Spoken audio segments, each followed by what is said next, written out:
A wealthy man discovers his maid hiding food in her purse. He decides to follow her secretly to an abandoned building, and what he finds inside changes his life forever. Before I begin this story that will shake your heart, tell me in the comments where you're listening from and how old you are. I'd love to know who's on the other side of this screen sharing this moment with me. It was a Tuesday, March 27th, when everything began to crumble, or perhaps rebuild itself, depending on which side of the truth you looked from. The mansion's clock marked 6:42 in the evening when Rafael Sandoval Montenegro descended the Italian marble staircase of his residence with that cold elegance that only inherited wealth can buy. His handmade Italian shoes, crafted by a Florentine artisan whose name he couldn't even remember, echoed against the floor like small judgment hammers. He wore an Oxford gray suit that cost more than any of his employees' annual salary, and his Swiss watch gleamed under the Czechoslovakian crystal chandelier lights that hung from the ceiling like frozen tears in time. Raphael was 53 years old, just past his birthday, with perfectly combed silver hair swept back, and those hazel eyes that his late mother used to say were identical to his grandfather's, the founder of the family empire. But in those eyes there was something his mother never had time to see grow, a coldness that had settled like frost on glass. Year after year, disappointment after disappointment, betrayal after betrayal. The house was silent, as always at that hour. The other employees had already left, only she remained. Rosa Marina Contreras, the woman who cleaned his world of dust and lies every day for the past 4.5 years. Raphael had hired her without much thought, simply because the domestic employee agency had recommended her, and because his previous employee had to resign due to health problems that frankly didn't matter much to him. People came and went in his life like shadows, necessary but forgettable. Raphael walked toward the kitchen because he had forgotten his cell phone on the granite island that morning. The house had 280 square meters just on the ground floor, with 4-meter-high ceilings that made any sound amplify strangely.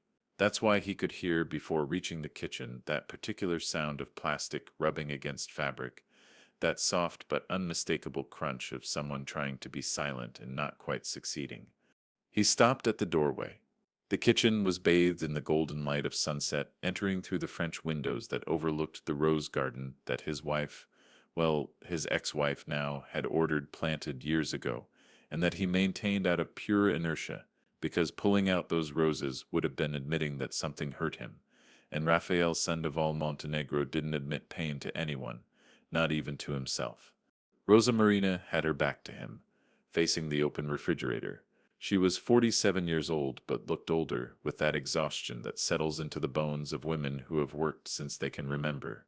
Her black hair, with some rebellious gray strands she refused to dye because dye cost money she needed for other more important things, was pulled back in a tight ponytail. She wore her pale gray uniform, the same one Raphael demanded of all his maids, with her name embroidered on the chest pocket in white thread. Her hands, small but strong, hands that knew hard work like others know caresses, moved with nervous speed. Raphael remained motionless, watching. He said nothing. Something in his instinct, that same instinct that had helped him double the family fortune in the last 15 years, told him to wait, to watch, not to interrupt this scene unfolding before him like a play for which he was the only spectator. Rosa Marina took out a transparent plastic container from the refrigerator. Raphael recognized that container. It was from the food he himself hadn't finished at lunch, chicken in mushroom sauce that his private chef had prepared. Then she took 2 apples from the fruit basket, a large piece of cheese from the dairy drawer, and 3 rolls from the bread box. Her hands trembled slightly as she placed everything inside her worn black purse, that imitation leather purse that had seen better days and now hung from her shoulder like a faithful but exhausted companion. Raphael's heart beat faster. It wasn't anger he felt, not yet. It was curiosity, that dark curiosity that sometimes takes over people when they discover that secrets are developing under their noses. He had fired employees for less, much less. A previous maid had been fired for taking home a bottle of wine that cost less than $20. But Raphael didn't move, didn't speak, he just watched. Rosa Marina closed her purse with a quick, almost desperate movement. She stood in front of the refrigerator a moment longer, her head slightly tilted down, and Raphael could see how her shoulders rose and fell with a deep breath, as if she were gathering courage or telling herself that what she was doing was right, had to be right, because necessity knows no morality or laws. Then she closed the refrigerator. The sound was like a soft but definitive period. She turned around and walked toward the service exit, that side door used by employees that led directly to the alley where she had parked her old bicycle, a faded blue bicycle with a metal basket in front that squeaked every time she moved it. Raphael moved like a shadow, pressing against the hallway wall. He waited for Rosa Marina to exit through the service door.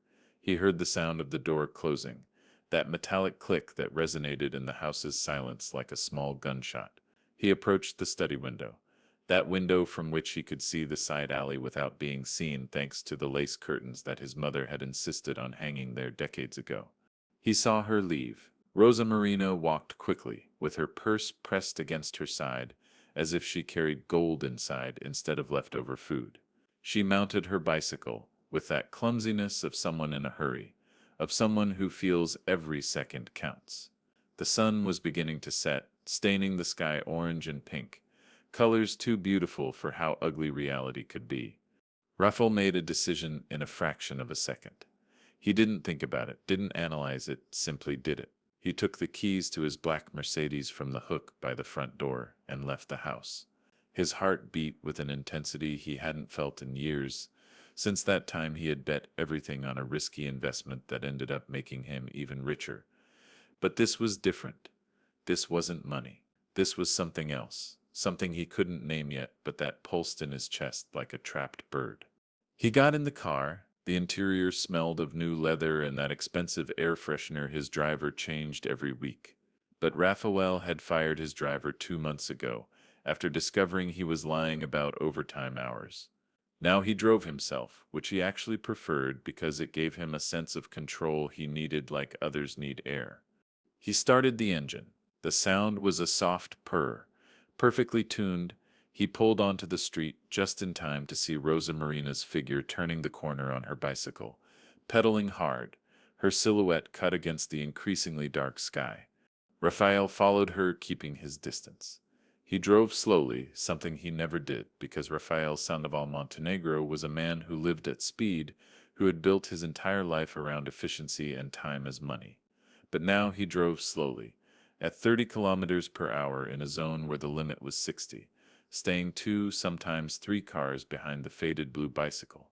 The city began to change around him, as if he were crossing dimensions. They left his neighborhood, that neighborhood of wide and clean streets, of houses with perfect gardens and tall fences, of trees trimmed with military precision and streetlights that always worked. They began to enter zones that Raphael only knew from afar, zones he crossed quickly in his car when he had to go downtown for some meeting, zones that existed in his city like scars exist on a body, necessary to understand the pain but uncomfortable to look at directly. The streets became narrower. The pavement began to show cracks, potholes that Raphael had to dodge, and that made him curse under his breath. The houses became smaller, more stuck together, with peeling paint and windows protected by rusty bars.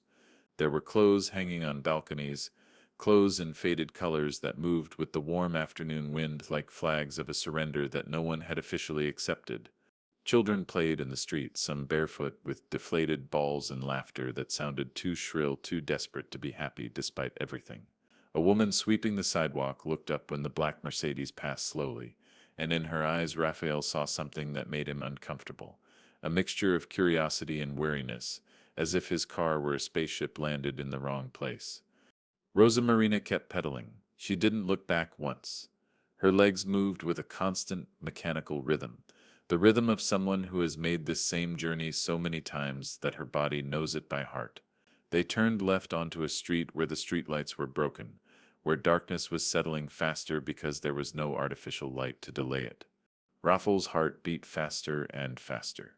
There was something in all this that disturbed him deeply, something that went beyond the simple transgression of an employee stealing food.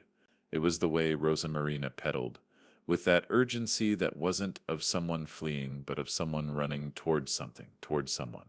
It was the way her shoulders remained tense, as if she carried an invisible weight that no eye could see but that was there as real as air. After 20 minutes of following her, Rosa Marina finally stopped.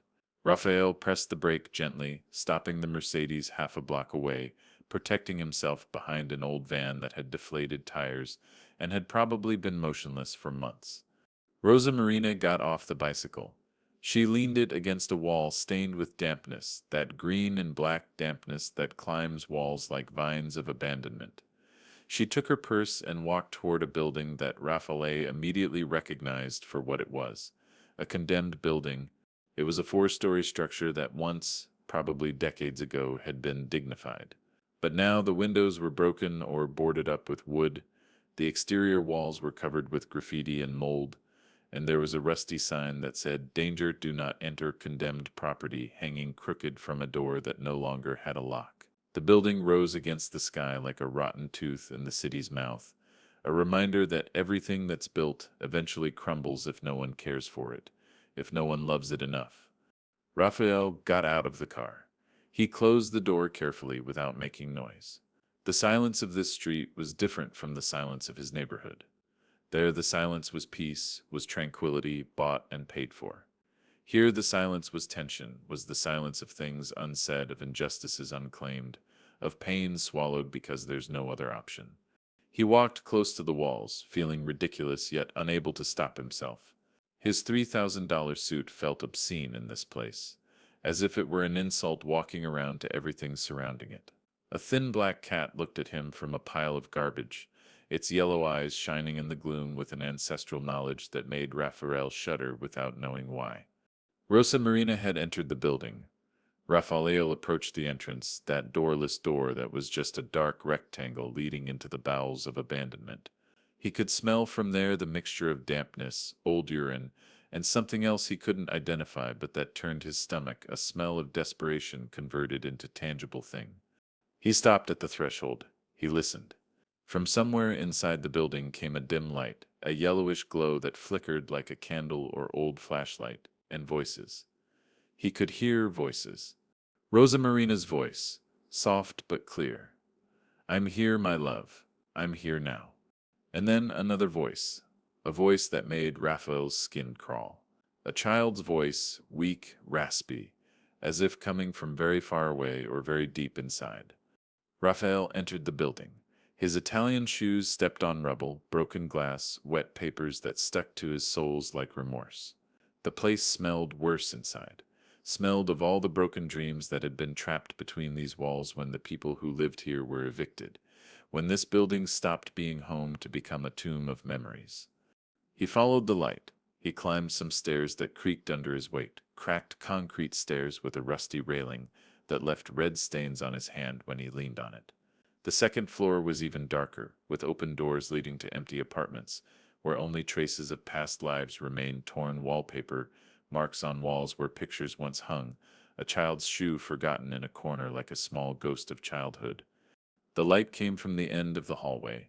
Raphael walked toward it, his heart beating so hard he was sure they could hear it.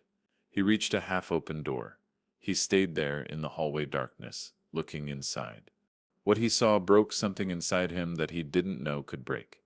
It was a small room. It had probably been a bedroom once.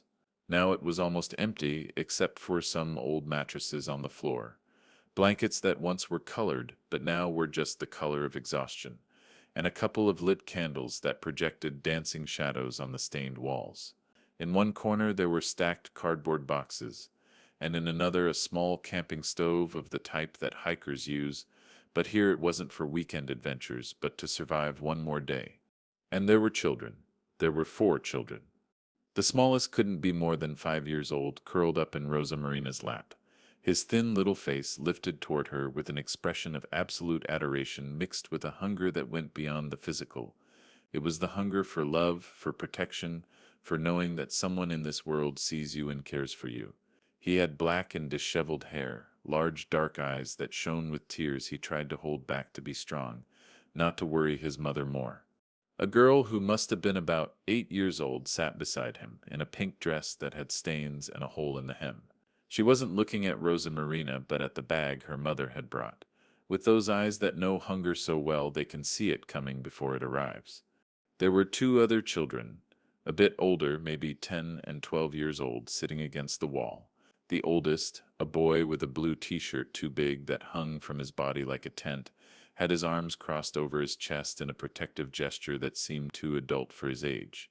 The other, a girl with uneven braids, had an old book in her hands and held it as if it were a treasure because it probably was. But there was more. On another mattress, covered with more blankets, Raphael could see the figure of someone else. A boy, perhaps 7 years old, lying completely still except for the slight rise and fall of his chest. Even from where he was, Raphael could see that something was wrong, that this child wasn't just sleeping but sick, very sick. Rosa Marina began to take the food out of her bag. Her hands trembled as she opened the plastic container with the chicken in mushroom sauce. "Look what I brought today," she said, and her voice was full of forced joy, of that desperate joy that mothers use to protect their children from the terrible truth of their circumstances. Chicken, real chicken, and apples and fresh bread. The girl in the pink dress lunged forward. "Can I eat, Mommy? Can I?" "Of course you can, my sweetheart. We're all going to eat." But first, Rosa Marina stood up and walked to the mattress where the sick boy lay. She knelt beside him. "First, we're going to give some to your brother. Miguelito needs to eat. He needs strength." She leaned over the boy, touching his forehead with a tenderness that made Raphael's throat close. "My love, wake up. Mommy brought food. You have to eat something, even just a little bit." The boy Miguelito opened his eyes slowly. They were glassy eyes, opaque with fever. His lips were pale, almost blue, and when he spoke his voice was barely a whisper. "I'm not hungry, Mommy." "I know, baby. I know. But you have to try. Please, for Mommy." Rosa Marina had tears rolling down her cheeks now, tears she didn't try to hide because what was the point? Her children knew pain. They lived it every day. Raphael stood paralyzed at the door. He couldn't move, couldn't breathe properly. His whole body had become stone, while his brain tried to process what he was seeing, tried to piece together this reality that existed only kilometers from his mansion, but might as well have been from another planet. The older girl, the one with braids, spoke. "Mommy, did you bring the medicine?" The silence that followed was so heavy that Raphael felt as if the entire building could collapse under its weight. Rosa Marina lowered her head. "No, my love, I couldn't. The doctor says the medicine costs too much. He says that without the money—" "How much?" asked the boy in the blue shirt, the oldest of all. His voice was hard, too hard for a 12-year-old boy. "How much does it cost?" 2,000, whispered Rosa Marina. 2,000 pesos. It could be the difference between— She didn't finish the sentence. She didn't have to. 2,000 pesos. Raphael did the calculation automatically in his head. It was what he spent on one dinner. It was less than what his shoes cost. It was nothing to him, and everything to them. The boy in the blue shirt jumped to his feet. "I can get it. There's a man on Morelos Street who told me he'd give me work. He says I can earn 50 pesos a day selling things." "No." Rosa Marina's voice was like a whip. "No, Carlitos. We've already talked about this. That man isn't good. The things he sells aren't good. We're not going to do that. But Miguelio is dying." The boy's scream resonated in the abandoned room, bounced off the walls, and returned multiplied. "He's dying, Mom, and we're here doing nothing." Rosa Marina stood up and walked to her son. She hugged him tightly while he tried to resist, his small fists hitting uselessly against his mother's shoulders. "He's not going to die. I won't allow it. Do you hear me? I'll find a way. I always find a way." "How?" Carlitos had stopped fighting, but his voice was loaded with rage and desperation. "How, Mom? You've been saying that for weeks. You've worked at 3 different houses this month. They fired you from 2 because you were late, because you had to come take care of us. And now you only have one job, and that rich man you work for doesn't even know we exist. How are you going to find 2,000 pesos? Rosa Marina had no answer. She only had tears, silent tears that fell and fell like rain in a desert where nothing grows. The little girl, the one in the pink dress, began to cry too. I want Miguelito to be okay. I want us to have a real house. I want to go to school like the other children. I know, my love. I know. Rosa Marina dropped to her knees, surrounded by her four mobile children, the five forming a circle of pain and love, so intertwined you couldn't distinguish where one ended and the other began. Mommy is trying. I swear to God I'm trying. And it was at that moment, at that exact moment of complete breakdown, that Rafael Sandoval Montenegro took a step forward and the floorboard creaked under his weight like a gunshot in the silence. Everyone turned toward the door. 5 pairs of eyes fixed on him, on this man in a gray suit who didn't belong in this place, who was an impossible apparition in their world of shadows. Rosa Marina jumped to her feet, instinctively pushing her children behind her, her body becoming a shield. Her face went through a series of expressions in seconds: surprise, terror, shame, and finally resignation. The resignation of someone who has been discovered in their worst moment, in their rawest truth. Mr. Sandoval, she said, and her voice was so small that Raphael barely heard it. I can explain, but Raphael couldn't speak. Words had gotten stuck somewhere between his throat and his heart, and all he could do was stand there like an idiot, looking at this scene that was destroying something fundamental inside himself, something he had kept carefully asleep for years because awakening was painful, and Rafael Sandoval Montenegro had built his entire life around avoiding pain. Please, Rosa Marina continued, and now the words came out stumbling, desperate. Please don't call the police. I know I took food without permission. I know it's wrong, but my children are hungry, sir. I have 5 children to feed and the father left us 2 years ago, and I try so hard. I work every day. I clean your house better than anyone, because I need that job. I need it desperately, but it's not enough. It's never enough.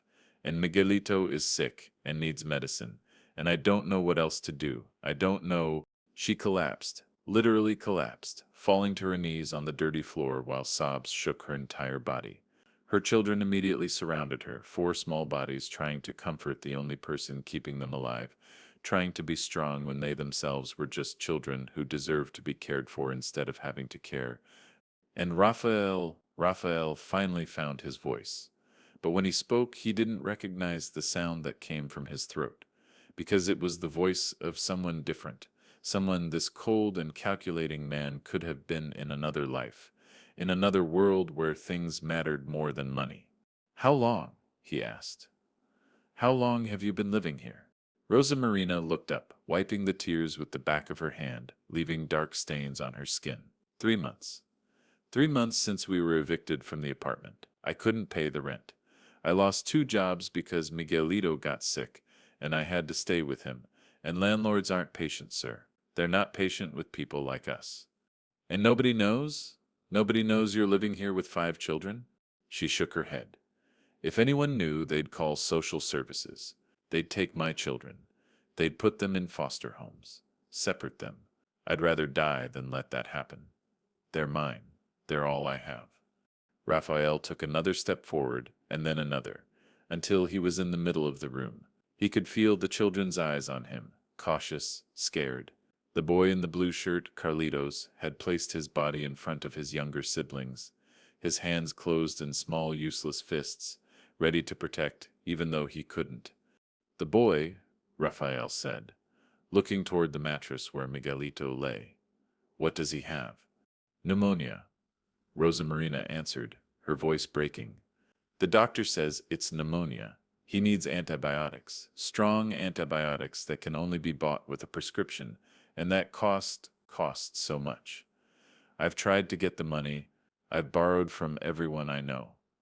I've worked double shifts when I can, but it's never enough, and he's getting worse every day. And I'm so scared, sir. I'm so scared of losing him. Raphael approached the mattress. He knelt down, his $3,000 suit touching the dirty floor, and looked at the boy. Miguelito looked back at him with those glassy eyes, eyes that had seen too much suffering for their short life. The boy said nothing, but in his gaze there was a silent question. Who are you? Are you one of the good ones or one of the bad ones? Are you going to help us or hurt us more? Raphael extended his hand and touched the boy's forehead. It was burning.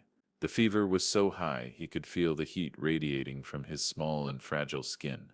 The boy shuddered at the contact, not from pain but from surprise, as if he wasn't used to strangers touching him with gentleness. "Do you have the prescription?" Raphael asked, his voice strangely calm. "Did the doctor give you a prescription?" Rosa Marina nodded, frantically searching in the pockets of her uniform. She pulled out a wrinkled paper, folded so many times that the crease lines were almost cuts. She handed it to Raphael with trembling hands. Raphael unfolded it and read. The names of the medications meant nothing to him, but the numbers did. 2,150 pesos in total. A ridiculous amount. An amount he spent without thinking. An amount that was the difference between life and death for this child. He stayed there kneeling for what seemed like an eternity, but was probably just a minute.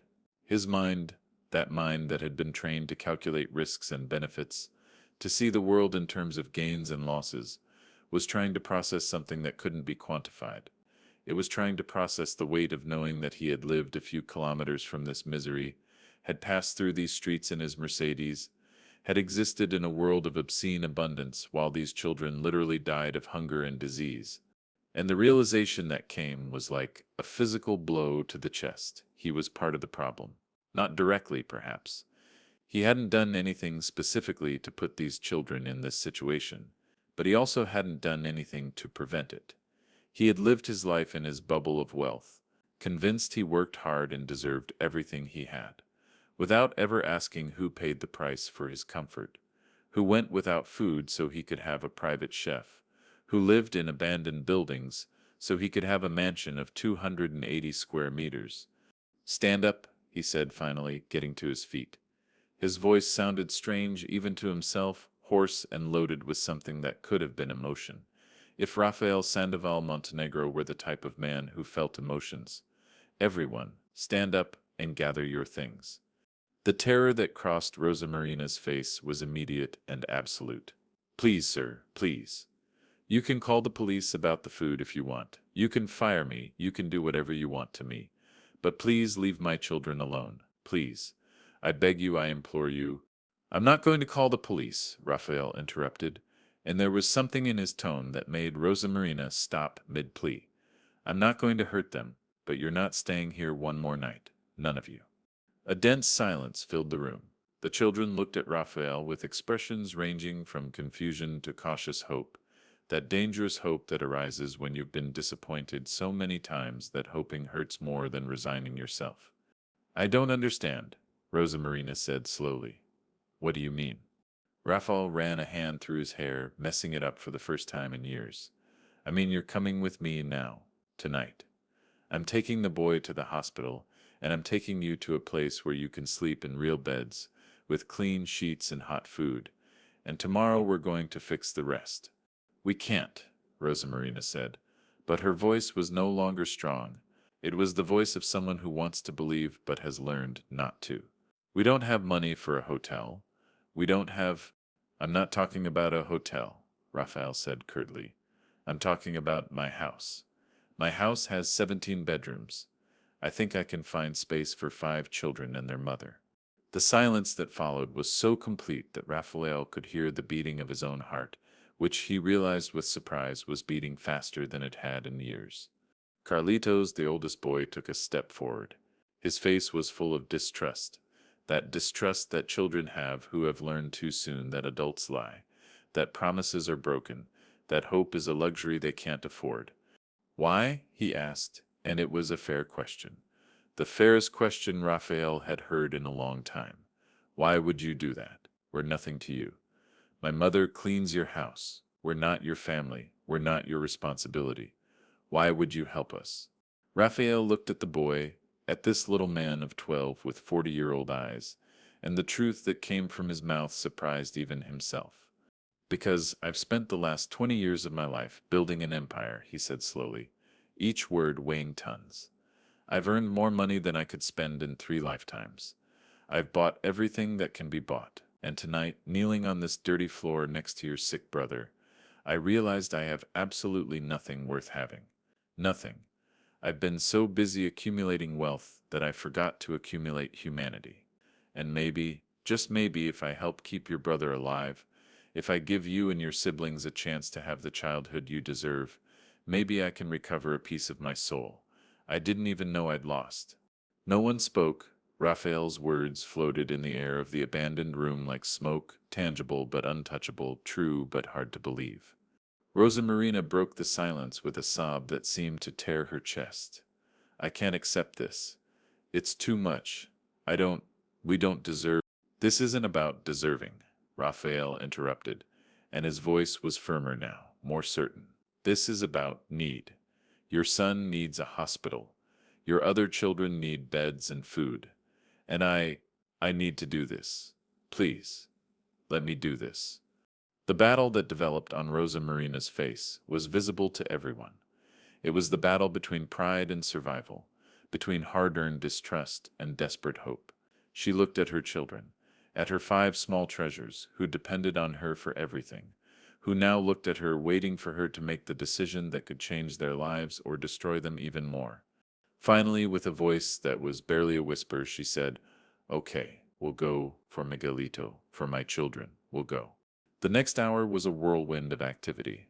Raphael called the nearest private hospital from his cell phone, using that tone of voice he knew would open doors immediately because in this world money spoke louder than medical urgency. He reserved a private room, demanded that the best pediatrician be waiting, and made it very clear that cost was not a factor. Then he helped Rosa Marina pack the few belongings they had. There wasn't much. Some changes of worn clothes, the book the girl with braids refused to let go, a teddy bear mended so many times it was more mending than bare, a photo album wet from dampness where the children's faces smiled from happier times. Carlitos carried Miguelito with a tenderness that broke Raphael's heart. The sick boy was light as a feather, too light, his body consumed by weeks of illness and malnutrition. His head rested on his older brother's shoulder, and from time to time he murmured things without sense, deliriums caused by the high fever. They descended the stairs of the condemned building in a silent procession. The little girl in the pink dress held Rosa Marina's hand with one hand and Raphael's hand with the other, a gesture of trust that made something inside him contract painfully. The other children followed behind, their eyes large in their small faces, looking at everything as if they were in a dream from which they could wake at any moment. When they reached the Mercedes, the children stopped dead. They had never been so close to a car like this.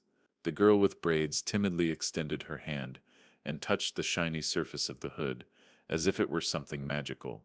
"It's so pretty," she whispered. Raphael opened the doors. "Get in. Let's go." It was like fitting a small circus into the car. The children didn't know how to buckle their seatbelts. Rosa Marina had to help them, her hands still trembling. Miguelito was lying in his mother's lap, wrapped in one of the blankets they had brought from the building, his labored breathing audible even over the engine's purr. Raphael drove toward the hospital with an urgency he didn't feel when driving to business meetings. The traffic lights seemed to last eternities. Every minute that passed was one more minute that Miguelito spent sick, 1 minute closer to the point of no return. He looked in the rearview mirror. Rosa Marina was leaning over her son, whispering things to him that Raphael couldn't hear but could imagine. Words of encouragement, promises that everything was going to be okay. Pious lies that mothers tell because sometimes a lie is kinder than the truth. The other children looked out the windows with fascination. They were passing through Raphael's rich neighborhood again, and the difference between where they had been living and where they were now was so marked. It might as well have been the difference between 2 different planets. "Look," said the girl in the pink dress, pointing at a house with Christmas lights even though it was March. "It's like the houses in fairy tales." "They're not fairy tales," Carlitos said with that hardness in his voice. "They're just houses of rich people, people who have more than they need while others have nothing." "Carlitos," Rosa Marina said softly, but there was a note of approval in her tone because she thought that, too, Raphael could tell. Raphael said nothing. What could he say? The boy was right. They arrived at the hospital in 18 minutes. The automatic doors opened and Raphael entered with Miguelito in his arms because Carlitos was tired and the boy needed to arrive quickly. The weight of the boy was almost nothing, almost air, and Raphael quickened his pace because that almost nothing was a life, was someone's son, was a future that deserved to exist. "We need help here," Raphael shouted in the immaculate lobby of the private hospital, his voice resonating against the white walls and marble floor. "I have a child with severe pneumonia." The nurses appeared immediately, efficient in their starched white uniforms. A stretcher was brought. Miguelito was placed on it carefully, and then began the medical ballet that Raphael had seen before in different contexts, but never with this emotional weight. A doctor arrived, the doctor Raphael had called, a man in his 50s with glasses and a serious expression that became more serious when he saw the boy. "How long has he been like this?" he asked. Already examining Miguelito with expert hands, listening to his chest with a stethoscope, checking his eyes, taking his pulse. "2 weeks," Rosa Marina answered, her voice breaking. "Maybe 3. I'm not sure.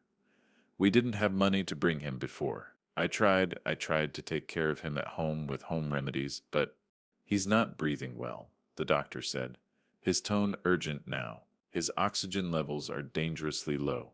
We need to take him to intensive care immediately.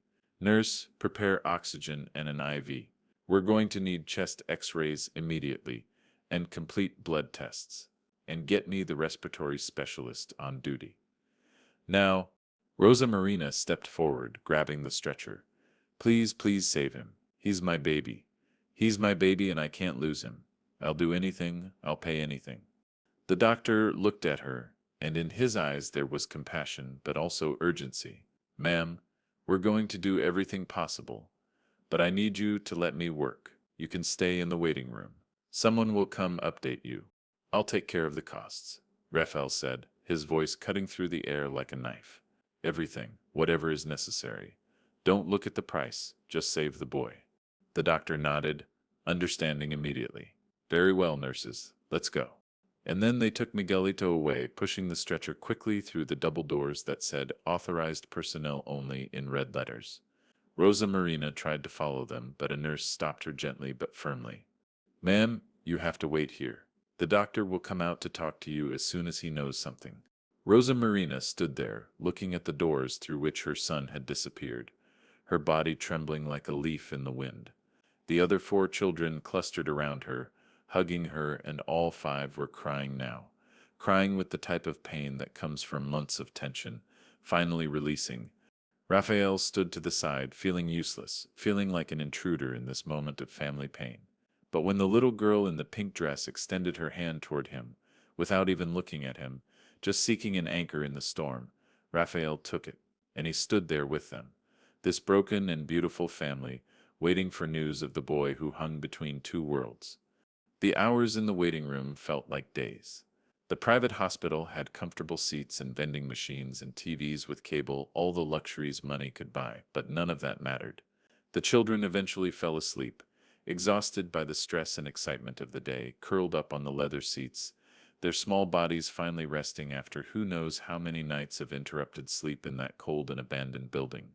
Rosa Marina didn't sleep. She stayed sitting on the edge of her seat, her hands clenched in her lap, her eyes fixed on the doors through which Miguelito had disappeared.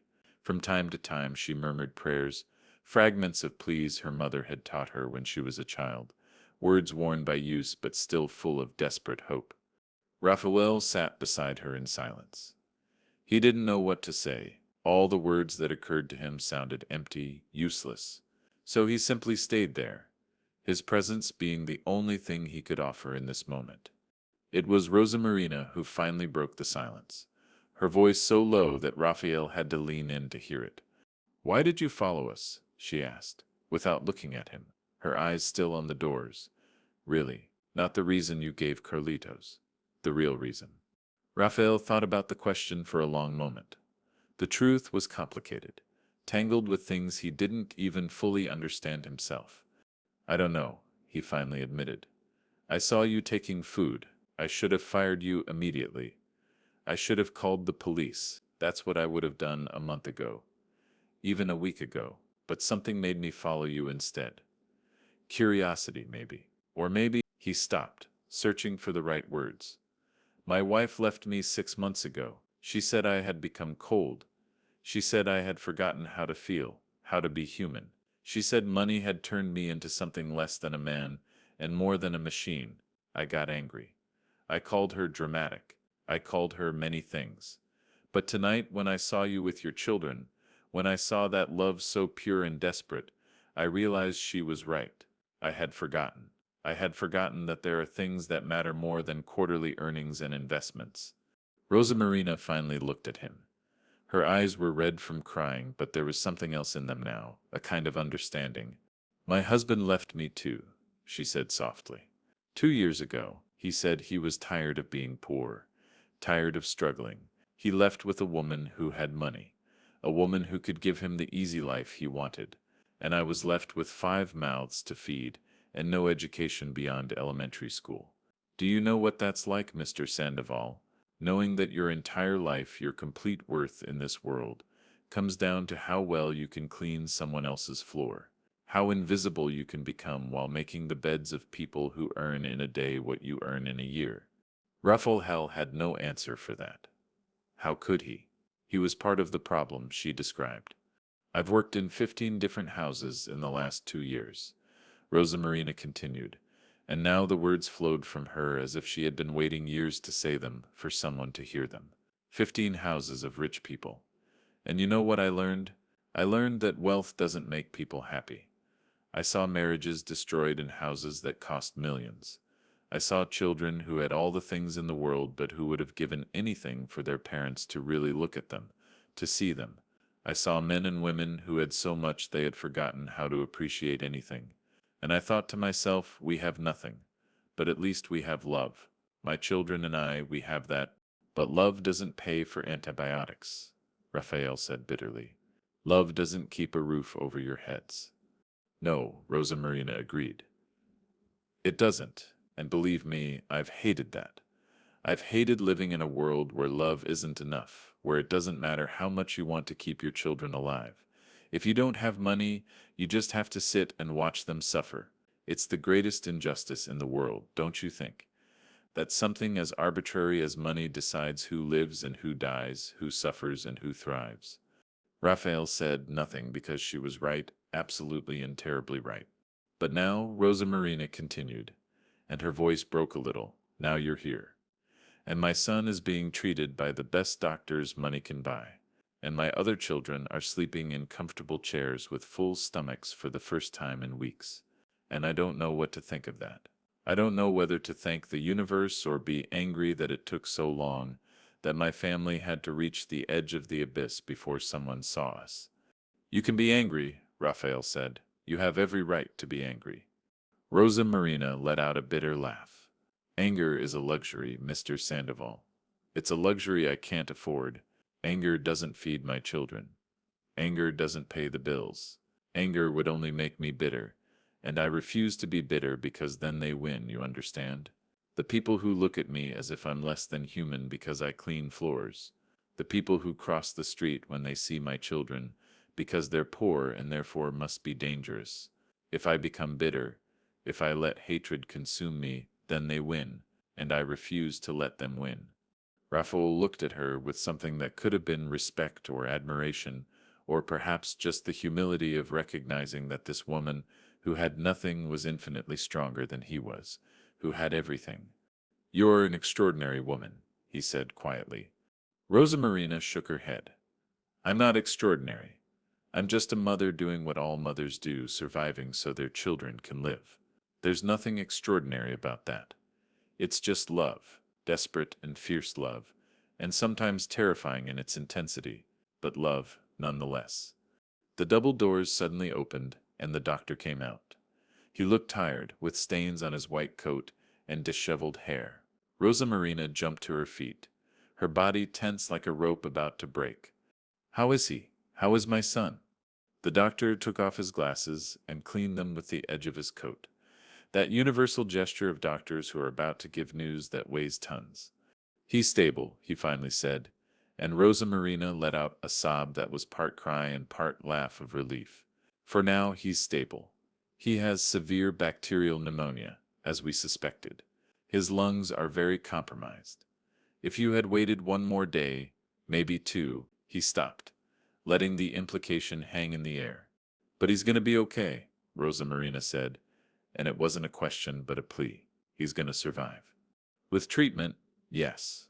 Definitely yes. But it's going to be a long process. We're going to need to keep him here at least a week, possibly 2. He needs intravenous antibiotics, respiratory therapy, constant monitoring, and after he leaves the hospital, he's going to need home care, oral medications for several more weeks, regular follow-ups. How much?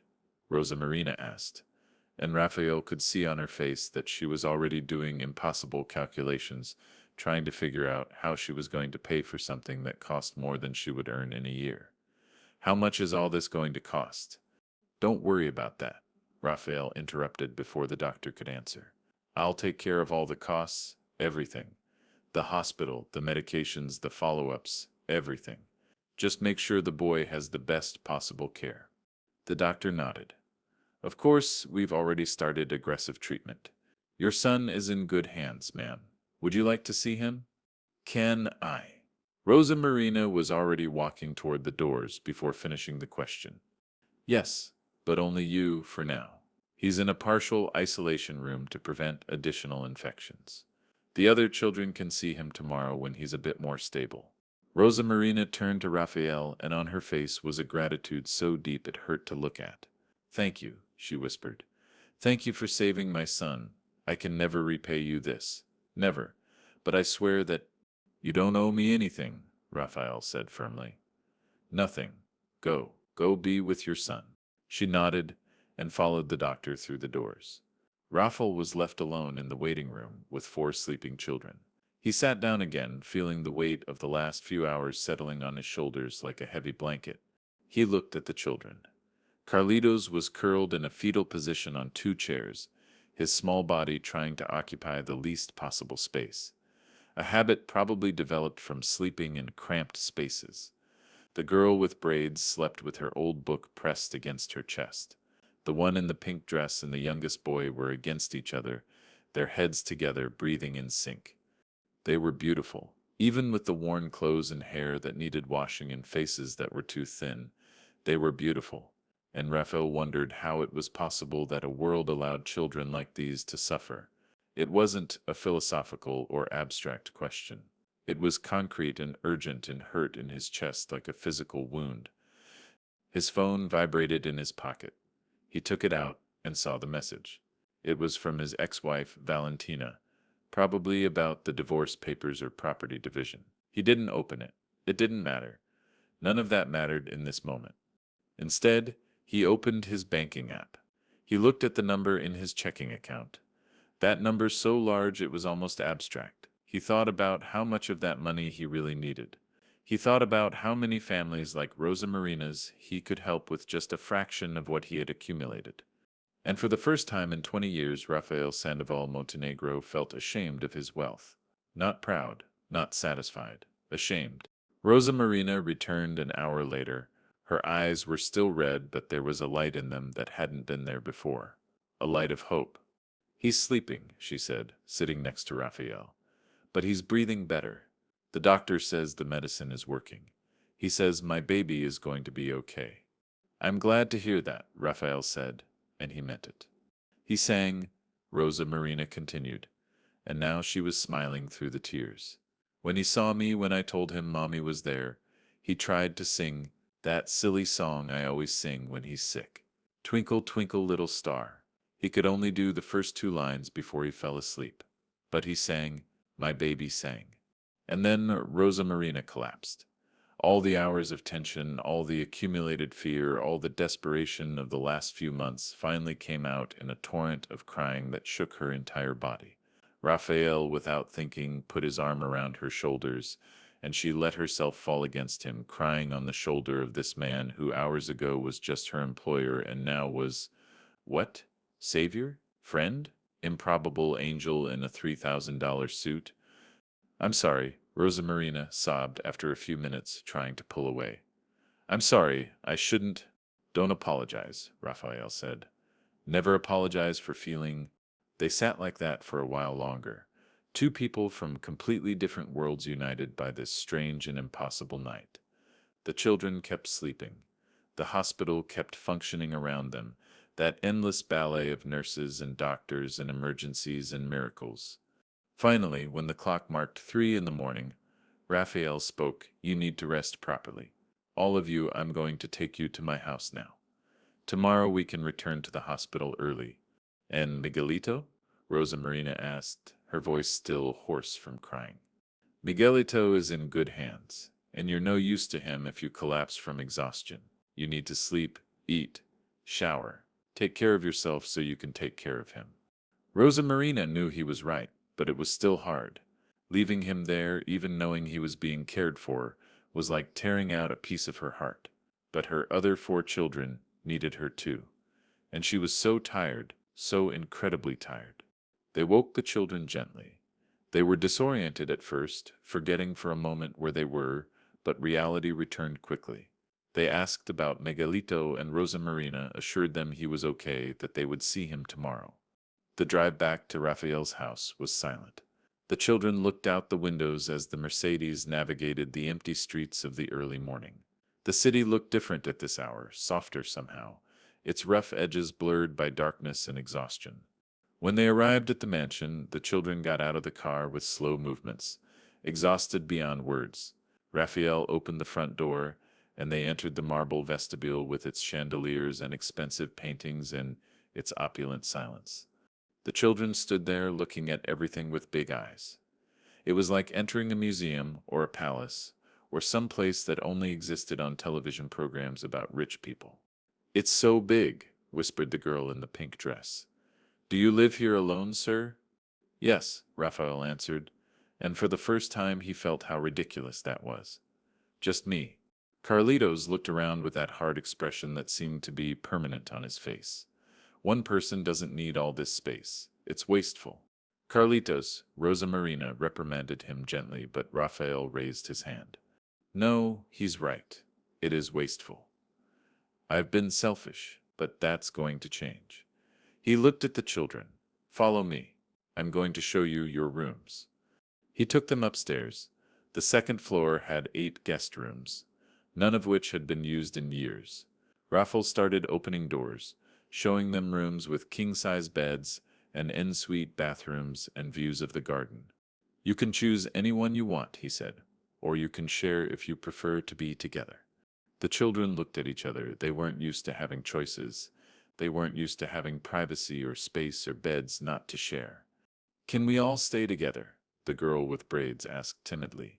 "For tonight at least, we're used to sleeping together." "Of course," Raphael said. He chose the largest room, the one with 2 large beds and enough floor space to put more mattresses if necessary. Rosa Marina helped the children wash and change into clean clothes that Raphael found in the closets, t-shirts and pants he had bought years ago for nephews who never visited. The clothes were too big, but they were clean, and that was what mattered. The children got into the beds. They looked absurdly small in that huge furniture, like dolls in a dollhouse made for giants. But they were clean and safe and warm, and that was more than they had had in months. "Sleep," Rosa Marina told them, kissing each one on the forehead. "Tomorrow we'll see Miguelito and everything is going to be okay. I promise." "Do you really promise?" asked the youngest boy, his eyes already closing with sleep. "I really promise." One by one, the children fell asleep. Raphael and Rosa Marina left the room, leaving the door ajar and the hallway light on because the children were still afraid of complete darkness. They went down to the kitchen. It was past 4 in the morning, but neither was sleepy, or perhaps they were too sleepy, that point where exhaustion becomes a kind of nervous energy that keeps you moving. Raphael made coffee, surprising Rosa Marina, who had never seen him do anything in his own kitchen. They sat at the granite island, that same island where hours ago Rosa Marina had taken the food she would take to her children. "This is surreal," Rosa Marina said, holding the coffee cup between her hands as if she needed the warmth. "A few hours ago I was living in an abandoned building, stealing leftovers, wondering how I was going to survive another day. And now I'm sitting in your kitchen drinking gourmet coffee, while my children sleep in beds that probably cost more than everything I've earned in my life." Raphael took a sip of his coffee. "Life can change in an instant. I've learned that many times, usually in the context of business, of investments that turn unexpectedly. But tonight, I learned it also works in more important directions. And tomorrow? Rosa Marina asked. What happens tomorrow when all this feels less like a dream and more like reality? What happens when you realize you invited 5 strangers into your home? It was a fair question. Raphael had acted on impulse, something he never did in business but apparently did when it came to this. He didn't have a plan. He hadn't thought beyond the immediate moment. Tomorrow, he said slowly, tomorrow we're going to the hospital to see Miguelito, and then we're going shopping. Your children need clothes that fit, they need school supplies, they need everything children need. And you and I are going to sit down and we're going to figure out how to make this work long term. You can't just take care of us, Rosa Marina protested. We're not your responsibility. Maybe not, Raphael agreed. But I'm going to help you anyway. And before you say it's too much, that it's charity and you don't want it, let me tell you something. He leaned forward, his eyes meeting hers. I have no family, my wife left.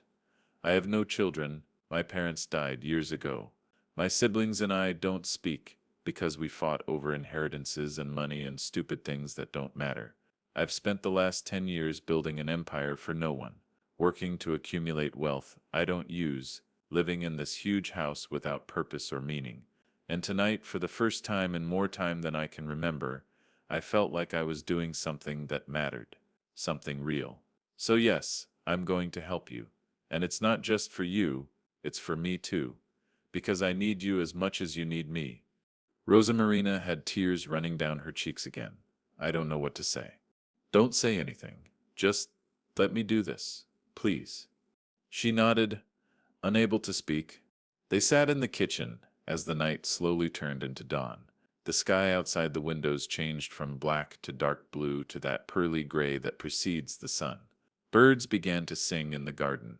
The world kept turning, indifferent to the small miracles and tragedies happening within it. Raffos finally stood up. I should try to sleep a few hours. You too. Tomorrow is going to be a long day. Rosa Marina nodded. Mr. Sandoval. Raphael. If it's okay to call you that, please call me Raphael. Raphael, she repeated, testing the name. Thank you. I know I've said it before, but thank you for everything. For seeing beyond what I was to you. For seeing us as people, and not just as poor people, as problems. Raphael felt something tighten in his throat. I should be the one thanking you for reminding me how to be human, for showing me there are things more important than numbers in a bank account. They went upstairs together. Raphael showed Rosa Marina another guest room, this one with its own bathroom and views of the rose garden that still existed because he hadn't had the courage to destroy it. Sleep, he told her, and don't worry, everything is going to be okay. Rosa Marina entered the room, but before closing the door she turned to him. You know what's the strangest thing about all this? It's not the luxurious house or the private hospital or even the fact that my son is going to survive.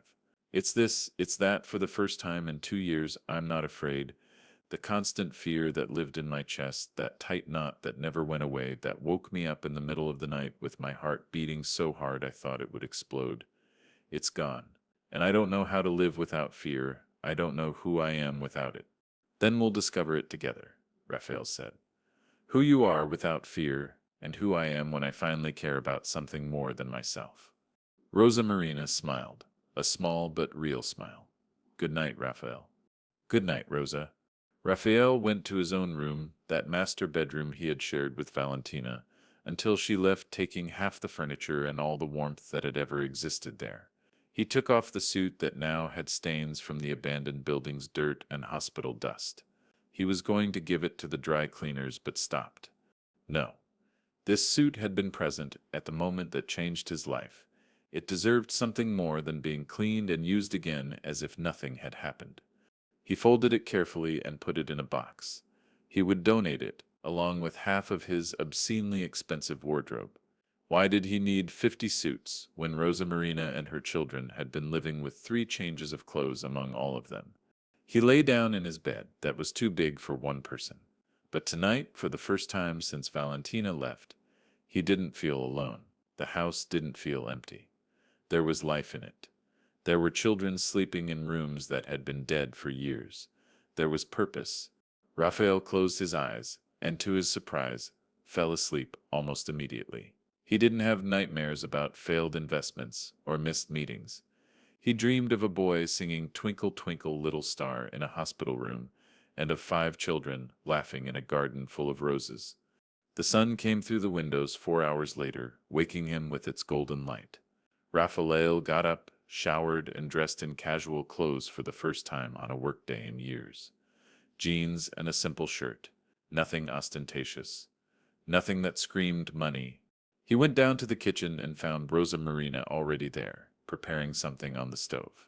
She looked different in daylight, more rested despite the few hours of sleep. She wore a simple dress that Raphael recognized as one of the donations his ex-wife had left behind. "I hope you don't mind," Rosa Marina said when she noticed his gaze. "I found this in the room's closet.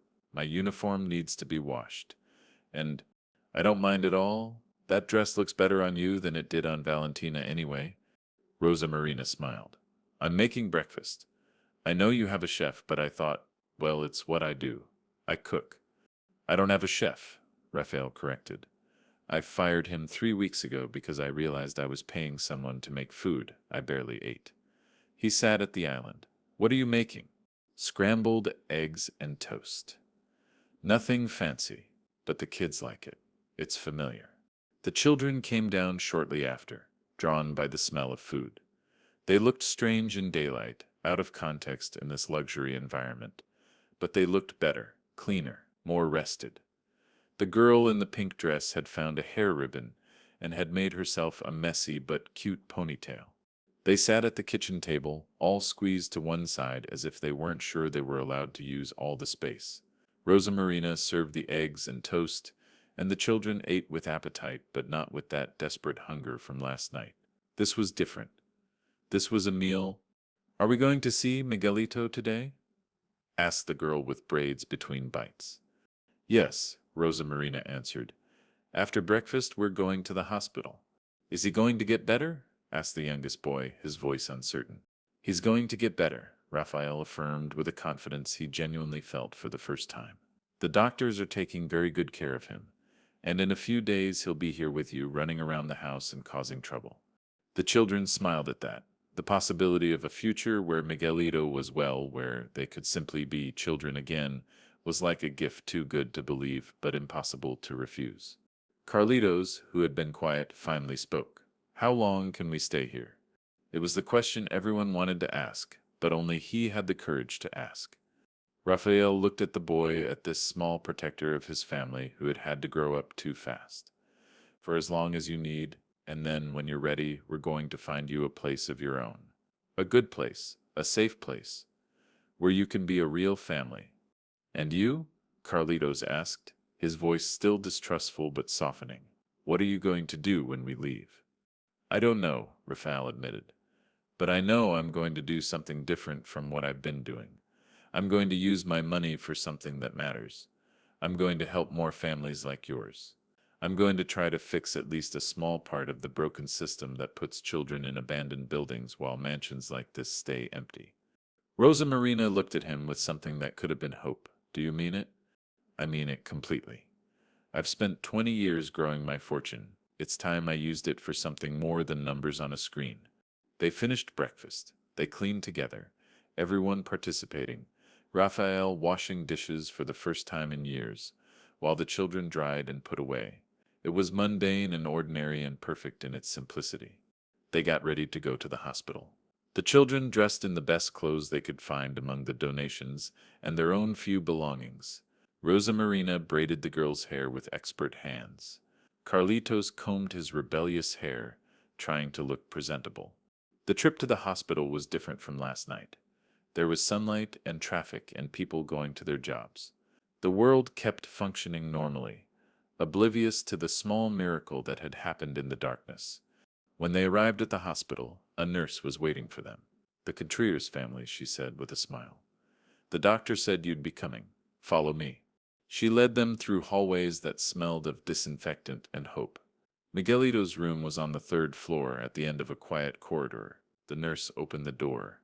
15 minutes, she said gently. We don't want to tire him out too much. The children entered slowly, almost reverently. Miguelito was in the bed, connected to machines that beeped softly, with an oxygen tube in his nose and an IV in his arm. But his eyes were open, and when he saw his family, he smiled. Mommy, he said, his voice still weak but clearer than last night. Brothers and sisters. The children approached the bed. Rosa Marina took Miguelito's hand, kissing it gently. My love, my baby, how do you feel? Better, Miguelito said.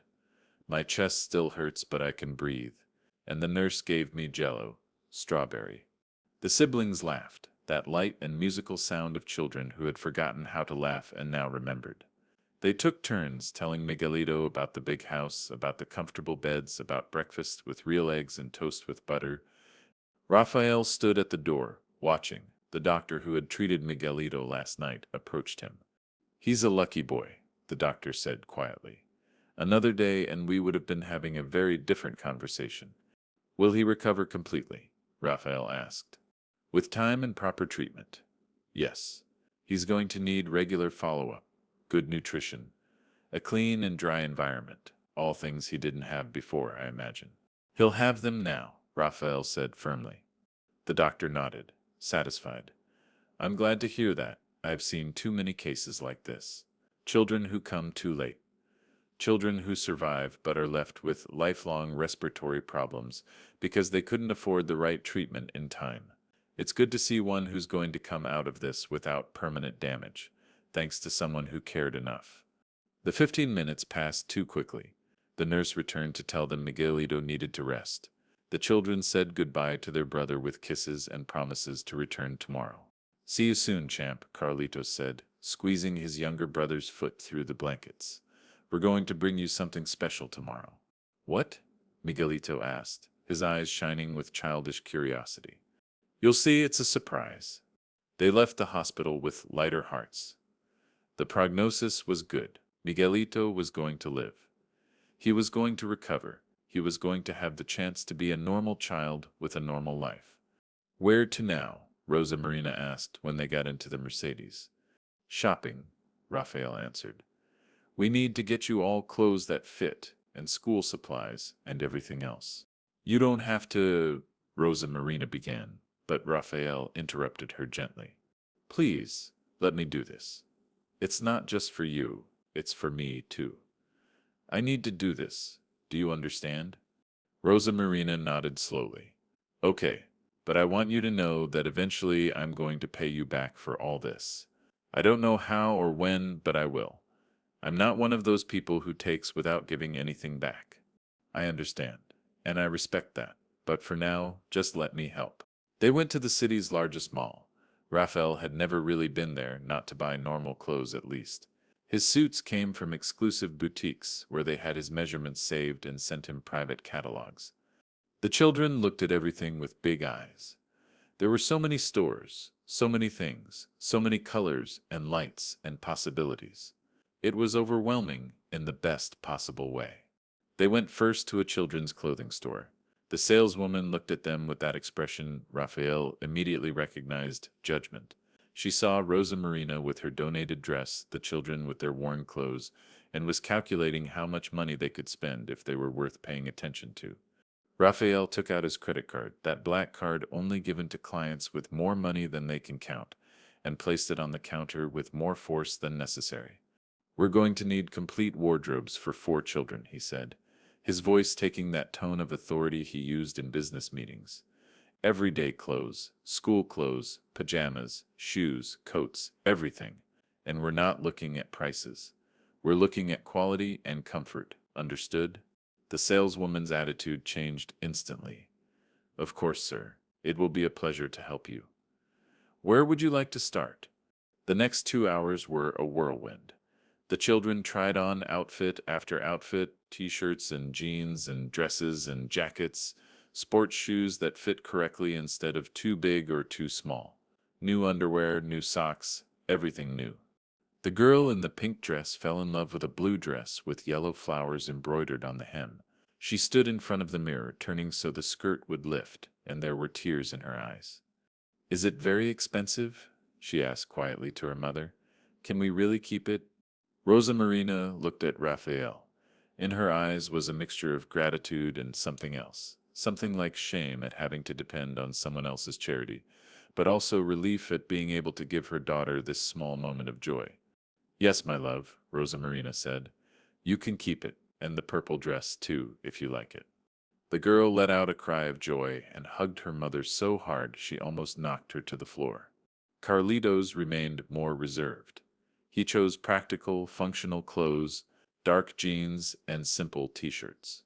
Nothing flashy, nothing that could make him stand out or that other kids might envy. But when the saleswoman showed him a sports jacket, one of those expensive jackets with a famous brand logo that all the popular kids wear, something in his face changed. He touched the material softly, as if he couldn't believe something like this could be his. Do you like it? Raphael asked. It's it's very expensive, Carlitos answered without looking at him. I don't care. If you like it, it's yours. Carlitos looked up, and for the first time since Raphael met him, he saw the child behind the hard facade. I've never had something like this. Something the other kids at school have. I've always been the weird kid with second-hand clothes. The poor kid everyone avoids. Raphael knelt in front of Carlitos, lowering to his level. Not anymore. You don't have to be that kid anymore. And when you go back to school with this jacket and your new clothes, you're going to go with your head held high because you're not less than anyone. Do you understand me? You're not less than anyone. Carlitos nodded, fighting against the tears that threatened to fall. Thank you, he murmured. When they finally finished at the clothing store, they had filled 10 large bags. The bill was more than Rosa Marina earned in 3 months. Raphael paid it without blinking. They went to the bookstore after. The children looked at the books like treasures, with that particular hunger that only children denied access to stories and imagination have. Choose the ones you want, Raphael said. All the ones you want. The girl with braids, whose name Raphael finally learned was Lucia, looked at him with disbelief. All of them? All of them. Lucia began selecting books with the seriousness of a museum curator, fiction and non-fiction, classics and modern novels. Her hands caressed the covers with reverence. I love reading, she explained shyly, when she noticed Raphael watching her. At school, before we had to leave our apartment, I went to the library every day. The librarian let me stay there until they closed. She said she'd never seen a child read so fast. What do you like to read? Raphael asked. Everything, but especially stories about children who overcome difficult things, like Oliver Twist and Jane Eyre and the Boxcar Children. Stories where things are very bad, but in the end they get better. Raphael felt something tighten in his chest. This girl who had lived in an abandoned building, who had gone hungry, who had seen her brother get sick almost to death, still believed in happy endings. She still had that spark of hope that the world hadn't managed to extinguish. Then you definitely need those books, Raphael said. And this one, too. He reached for a book he had seen before, one his mother had read to him when he was a child. The Little Prince. It was my favorite when I was your age.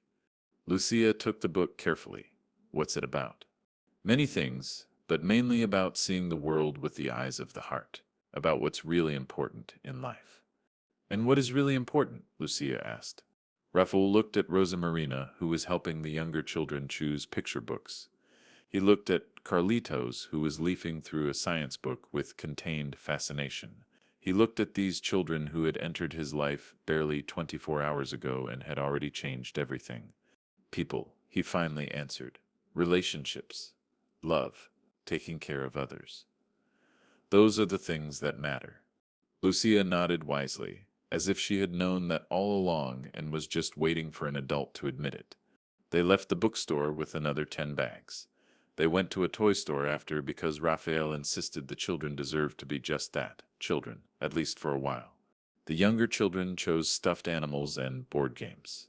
Carlitos initially refused to choose anything, saying he was too old for toys, but ended up with a scientific construction set that would allow him to build basic electrical circuits. I want to be an engineer when I grow up, he explained when he saw Raphael's questioning look. I want to build things, things that help people. You're going to be an excellent engineer, Raphael said. And he meant it. When they finally returned to the mansion, the Mercedes was filled to the ceiling with shopping bags. The children helped carry everything inside, excited and talking all at once. They spent the rest of the afternoon organizing everything. Each child received their own room this time. Now that they felt more comfortable, they put their new clothes in closets that were bigger than the entire space where they had been living. They organized their books on empty shelves that finally had a purpose. Rosa Marina watched everything with silent tears running down her cheeks. I can't believe this is real, she told Raphael when they met in the hallway. I'm afraid to fall asleep and wake up back in that building to discover all this was just a dream. It's not a dream, Raphael assured her.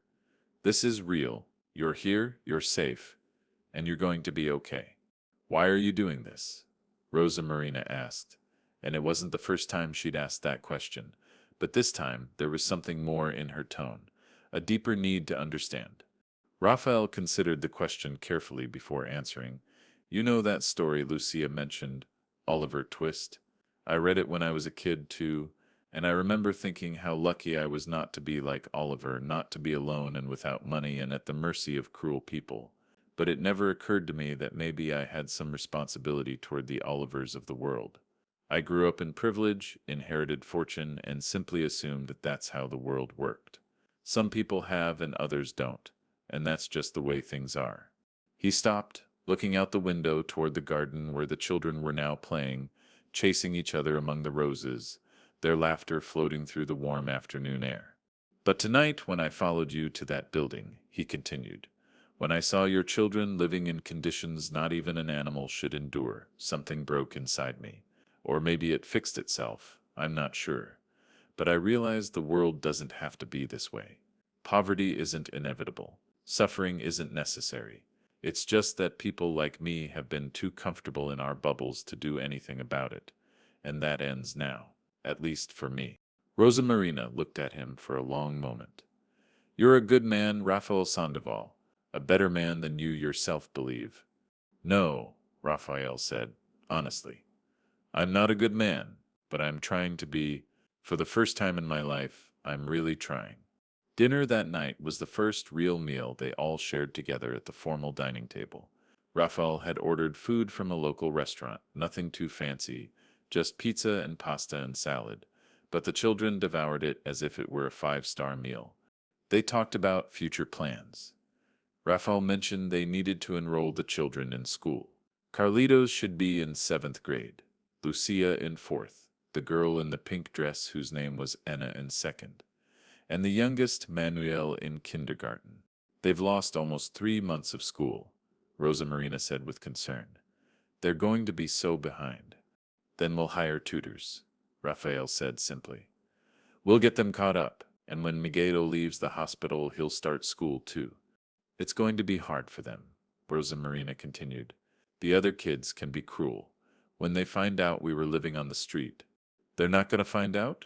Carlitos interrupted firmly. We're not going to tell anyone. We're going to act like we've always lived here. Like we've always had food and clean clothes and a real house. You shouldn't have to lie, Raphael said. It's not lying, Carlitos replied, his voice hard again. It's surviving. If the other kids know we're poor, that we were homeless, they're never going to let us forget it. We're always going to be the charity kids. I'd rather they think we're your cousins or something. Raphael considered this. The boy was right. Unfortunately, the world was cruel to those who had fallen even when they were getting back up. Okay, he agreed. We'll say your family. Children of my cousin who passed away and who I'm taking care of. And me? Rosa Marina asked. What am I going to be? Raphael looked around the table at this improvised family that had formed in less than a day. You're going to be what you've always been. Their mother and my friend, if that's okay with you. Rosa Marina smiled, her eyes shining. That's okay with me. That night, after the children fell asleep, Raphael sat in his study with a glass of whiskey he didn't touch. On his desk he had papers, documents he had taken from his safe, wills and trusts, and all the legal instruments that controlled his fortune. He began making calls, not caring that it was late. He called his lawyer, pulling him away from dinner with his family. I need to make major changes to my will, Raphael said, without preamble, and I need to establish a trust. Several, in fact, for 5 children. I need to make sure that if something happens to me, they're taken care of. Fully paid college education, funds for housing, everything. His lawyer, used to strange requests from his rich clients, didn't ask many questions. The names of the beneficiaries, Raphael gave him the names of the 5 children: Carlitos, Lucia, Ana, Manuel, and Miguelito Contreras. And the mother, the lawyer asked. Rosa Marina Contreras. I want to establish a fund for her too, and I want to make sure she has legal rights over the children protected. If anyone tries to take them from her, I want her to have the best lawyers available to fight for them. I understand. Is there anything else? Raphael thought for a moment. Yes. I want to establish a foundation. A charitable foundation focused on homeless families, especially those with children. I want to start with a donation of 10 million pesos, and I want Rosa Marina to be part of the board of directors.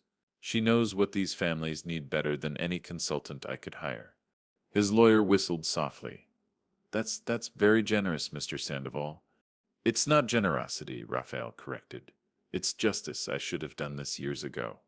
After hanging up with the lawyer, Raphael made more calls to his accountant, instructing him to transfer funds, to a property manager, asking about available apartments in good neighborhoods, near good schools, to a contractor, discussing renovations he wanted to make to the mansion to make it more appropriate for children. He worked until 2 in the morning, planning, organizing, using those business skills he had perfected over decades but now applying them to something that really mattered. When he finally went to sleep, he felt more tired but also more alive than he had felt in years. There was purpose in his life again. There was meaning. The following days established a routine. Every morning after breakfast, they all went to the hospital to visit Miguelito. The boy improved visibly each day. Color returned to his cheeks, his breathing became easier. He began to sit up in bed and eventually to stand, taking small steps around the room with the nurse holding him. The afternoons were for preparing the children to return to school. Raphael had hired 2 excellent tutors who came to the house and worked with each child individually, assessing their levels and designing plans to get them caught up with their peers. Carlitos turned out to be brilliant at math and science. His mind hungry for knowledge after months without formal education, Lucia devoured books and wrote stories in a notebook Raphael had bought her, stories about children who saved the world in various ways. Ana loved art. Raphael transformed one of the empty rooms into an art studio for her, filling it with paints and brushes and canvases. The walls soon became covered with her creations, worlds of bright color where the sun always shone and families were always together. Manuel, the youngest, just wanted to play. And Raphael, who hadn't played in decades, found himself on the floor playing with blocks and toy cars, rediscovering something he had forgotten existed, the simple pleasure of making a child laugh. Rosa Marina watched all this with a mixture of astonishment and something that resembled peace. The constant tension that had lived in her shoulders began to melt. The worry lines on her forehead softened. She began to smile more, to laugh more. One night, while they washed dishes together, something Raphael insisted on doing despite Rosa Marina saying it was ridiculous for a millionaire to wash his own dishes, she told him about her life before. I met their father when I was 18, she said, passing him a wet plate to dry. He was handsome and charming, and told me things no man had told me before, that I was beautiful, that I was special. I came from a poor family too, so when he promised me a better life, I believed him. We got married too young. I was 19 when Carlitos was born. Her voice became softer, sadder. At first it was good. He worked. I worked. We didn't have much, but we had enough. But then more babies came. Lucia, then Ana, then Manuel, then Miguelito. And with each child he became more distant. He started drinking. He started disappearing for days. And then one day he simply didn't come back. I'm sorry, Raphael said, though he knew the words were inadequate. Don't be sorry, Rosa Marina replied with a shrug. It was 2 years ago. I've gone through the pain, the anger, all that phase.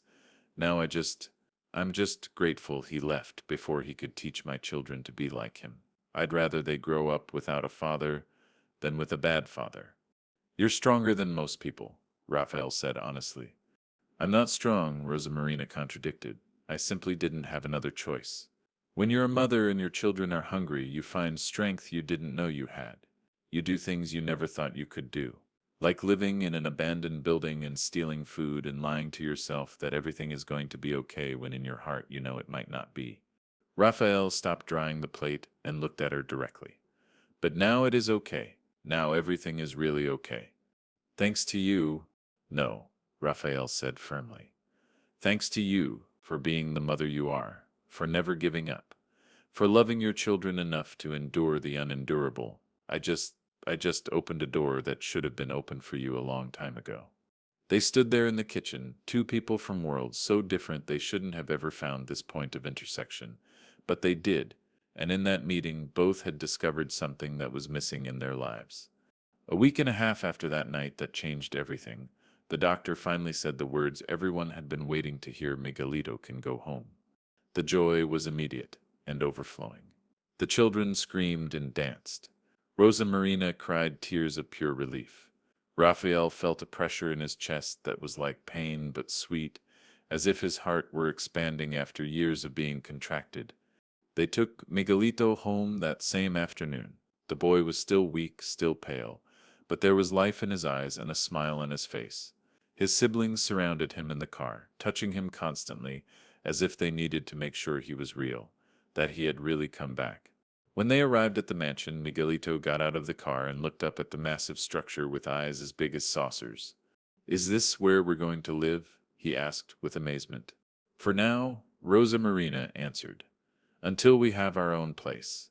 But this is like a castle, Miguelito said. Like in the stories you read to me, Mommy. I know, my love, I know. The children gave Miguelito a tour, showing him their rooms and all their new books and new clothes and new toys. Miguel watched everything with that wonder only children can have, that capacity to see magic in the mundane. That night they ate together in the dining room as a complete family for the first time. Rafael had ordered Miguelito's favorite food, chicken with rice, and the boy ate with healthy appetite, his body finally beginning to heal properly. After dinner, Raphael took everyone outside to the garden. He had hired a gardener to clean the area and had installed fairy lights in the trees, creating a magical space when night fell. I have something for you, Raphael announced. The children looked at him with curiosity. Raphael handed each of them a wrapped box. They weren't big, but the children opened them with the excitement of those who have learned that gifts are precious because they're rare. Inside each box was a key. Not an ordinary key, but an ornate antique key, hanging from a chain. What is it? Anna asked, holding her key against the fairy light. They're keys to this house, Raphael explained. Your house now. I want you to know that you'll always have a place here. You'll always be welcome. This is your home as much as it is mine. The children looked at him with something deeper than gratitude. It was understanding that this man, this stranger who had entered their lives less than 2 weeks ago, had chosen to see them, had chosen to help them, had chosen to love them in the way adults love children, not with blood but with choice. Carlitos stepped forward. The boy who had been so hard, so distrustful, so protective, had tears running down his cheeks now. Mr. Raphael, he said, his voice breaking. I don't know how to thank. Raphael knelt in front of him, lowering to his level. You don't have to thank. You never have to thank. The only thing you need to do is be happy and be a child and grow up to be the incredible man I know you're going to be. Carlitos lunged forward, hugging Raphael tightly, and one by one the other children joined, until Raphael was in the center of a group hug, surrounded by these 5 small survivors who had found their way from darkness into light. Rosa Marina watched from the side, crying silently. Raphael looked at her over the children's heads, and in her eyes she saw the answer to a question she didn't even know she was asking. Yes, this is real. Yes, this is going to last. Yes, you're finally safe. The following months brought changes but also stability. The children started school at a private school near the mansion, one where Raphael made a generous donation to ensure their admission and guarantee they received additional support to catch up academically. At first, there were challenges. The other kids noticed their new backpacks and new shoes and asked questions. But Carlitos handled this with the cunning of someone who has learned to navigate complicated worlds. He said they were Mr. Sandoval's cousins, that their parents had died in an accident. And though technically they were lies that protected, so no one questioned them too much. With time, the children made friends. Carlitos joined the science club and discovered he was brilliant at robotics. Lucia won a school-wide writing contest with a story about a family of birds that loses their nest but finds a new one. Anna became the resident artist of her second-grade class, her drawings decorating every classroom wall. Manuel and Miguelito were simply children, playing and laughing, and gradually forgetting the dark nights in the abandoned building. Rosa Marina flourished too. Rafael offered her a real job as house manager with a fair salary and benefits and reasonable hours. But more than that, she became a consultant for the foundation Rafael had established, traveling to meetings with other activists and social workers, sharing her story, helping design programs that really worked for families in crisis. She discovered she had a talent for this, for public speaking, for advocacy. Her story resonated with people in a way statistics never could. When she spoke about living in that building, about saving food for her children, about the terror of watching Miguelito get sick without being able to help him, people's eyes filled with tears, and more importantly, their checkbooks opened. Donations flowed to the foundation, allowing them to help more and more families.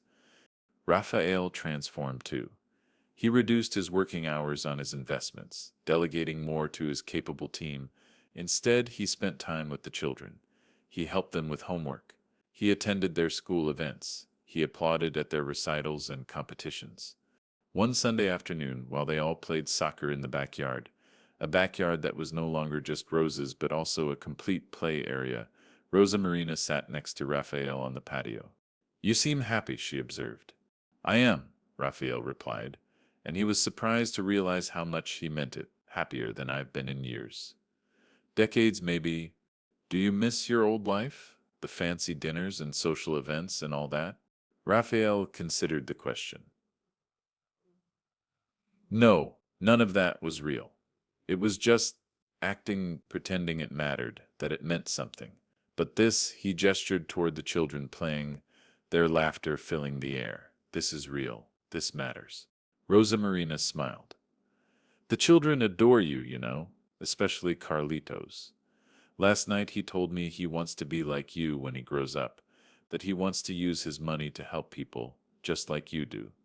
Raphael felt something warm expand in his chest. He's going to be better than me, much better, because he knows the struggle. He's lived on both sides. That's going to make him extraordinary. They're all going to be extraordinary, Rosa Marina said with a mother's confidence. Thanks to you. Thanks to you, Raphael corrected. For raising them to be good people despite everything. For never letting bitterness into their hearts. For teaching them to be strong but kind. They sat in comfortable silence, watching the children play. Miguel had fully recovered his health and ran with the endless energy of a 7-year-old. His lungs were strong again. His smile bright. I sometimes think about that night, Rosa Marina said after a while. That night when you followed me.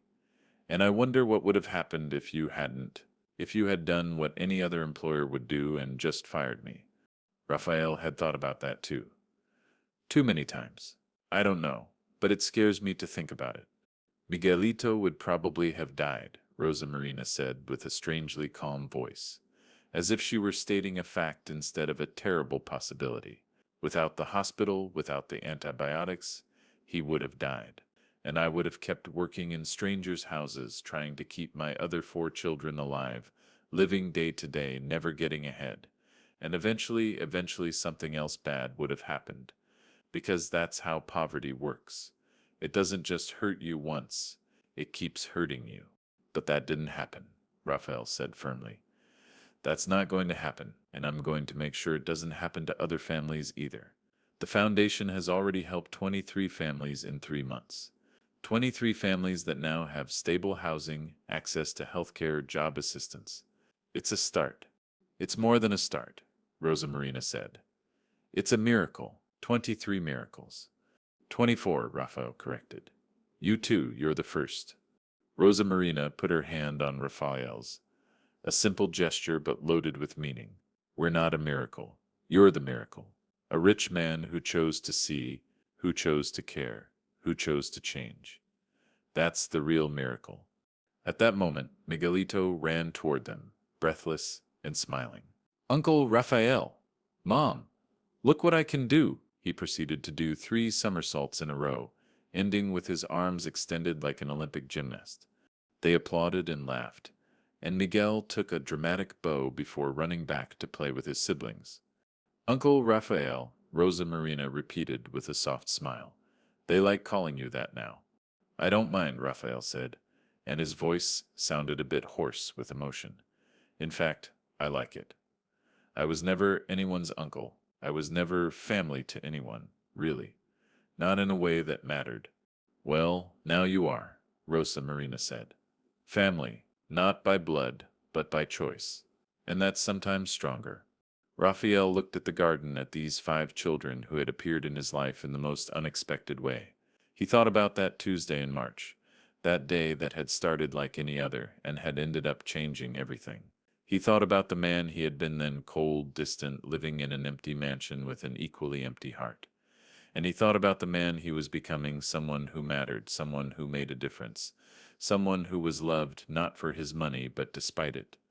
You know, Raphael said slowly, my ex-wife told me I had become too hard to love, that I had forgotten how to connect with people. And she was right. But this, you taught me again. You taught me it's never too late to change. It's never too late to choose humanity over money, love over pride, connection over isolation. He turned to look at Rosa Marina, this extraordinary woman who had endured so much but never broke. So thank you for letting me be part of your lives, for trusting me with your children, for teaching me what it really means to be rich. Rosa Marina had tears in her eyes again, but they were happy tears. You're welcome, Raphael. You're welcome. The sun began to set, painting the sky with shades of pink and orange and purple. The children, finally tired of playing, and approached, demanding dinner with that particular urgency of hungry children. They all went into the house together, this house that had been an empty mausoleum and was now full of life and laughter and love. Rosa Marina began preparing dinner with Lucia's help. Carlitos set the table without being asked, a habit he had developed of wanting to contribute, wanting to be useful. The younger children played in the living room, their happy voices resonating through the hallways that once only knew silence. Raphael stood at the threshold of the kitchen, watching. In 3 months, his life had completely changed. And as he looked at this family he had adopted, or perhaps that had adopted him, he knew with absolute certainty that every decision that had brought him to this moment had been worth it. It wasn't the life he had planned. It wasn't the life he had thought he wanted. But it was better. Much, much better. The years passed. The children grew. Carlitos graduated from high school as valedictorian and received a full scholarship to study engineering at the country's best university. Lucia became a published writer at 17, her first book a semi-autobiographical memoir about a family that loses everything but finds itself. Anna studied art and eventually opened her own gallery dedicated to emerging artists from marginalized communities. Manuel and Miguelito, now teenagers, followed their own paths with the security of knowing they had a solid foundation under their feet, that they would never again have to worry about where their next meal was coming from, or where they were going to sleep. Rosa Marina became a national figure in the homeless rights movement. She spoke at conferences, advised politicians, and helped create legislation that protected families in crisis. Her story, that terrible and miraculous night when a rich man chose to follow her instead of firing her, inspired thousands. The foundation Raphael had begun grew exponentially. It now operated in 5 cities, had helped more than 1,000 families, and had become a model for similar programs around the country. Raphael dedicated most of his fortune and all his time to this work, finding in it a purpose that no corporate gain had ever been able to give him. And at night, when he returned to that mansion that no longer felt too big because it was full of photos and memories and evidence of lives lived, Raphael thought about that night. That night when he decided to follow his housemaid instead of firing her. That night when he chose curiosity over judgment, compassion over anger. It had been a small moment, a decision that could have gone either way. But it had changed everything, not just for Rosa Marina and her children, but for him too. He had learned that true wealth isn't measured in money but in relationships. That real success isn't accumulation but contribution. That love, that fierce and complicated and sometimes painful love that families share, was the only thing in this world that really mattered. And every night before sleeping, Raphael held the key that Carlitos had given him on his 18th birthday. It was a replica of the keys he had given the children years ago, but this one had an inscription: For Uncle Raphael, who taught us that family is chosen as much as it's born, with eternal love, your Contreras family. And Raphael fell asleep with that key clenched in his hand, knowing he had found something he never had before despite all his wealth. A home, a true home, not made of walls and ceilings, but of people who loved him, who needed him, who had saved him as much as he had saved them. And if he could go back to that Tuesday in March, if he could tell that cold man he had been anything, he would only say this: follow them. When you see someone who needs help, follow them. Not with judgment, but with compassion. Not with anger, but with love. Because you never know when a moment of kindness can change not just their life, but yours too. The story of Rafael Sandoval Montenegro and the Contreras family became legendary in their city. People talked about it in reverent tones, like a modern fable about redemption and love. But for them, it wasn't a story. It was simply their life, complicated and beautiful and real. And every night, in 5 different rooms of that mansion that was no longer a mansion but a home, 5 children who were no longer so young fell asleep knowing they mattered, that they were loved, that they were seen. And in his room, a rich man who had learned what it meant to be truly rich fell asleep with a smile, surrounded not by money or possessions but by something infinitely more valuable: family. And so, in a city where money usually spoke louder than compassion, where wealth generally created walls instead of bridges, an unlikely family proved that love can cross any divide, heal any wound, and create miracles where before there was only desperation. Because in the end, that's all that matters: seeing each other, caring for each other, choosing each other, not out of obligation or benefit, but because we're human, and that's what humans do when they remember how to be. And it all started with a man who chose to follow instead of judge, see instead of ignore, love instead of despise. It all started with a simple decision on a Tuesday afternoon to follow a woman with a purse full of leftovers to an abandoned building where he discovered that poverty has a face, has names, has dreams, and deserves dignity. And in that discovery he found his own humanity, lost so long ago he had forgotten he ever had it. He found it in the eyes of 5 hungry children. He found it in the hands of a desperate mother. He found it in a building society had forgotten, full of people society had discarded. And in finding it, he found himself. The end.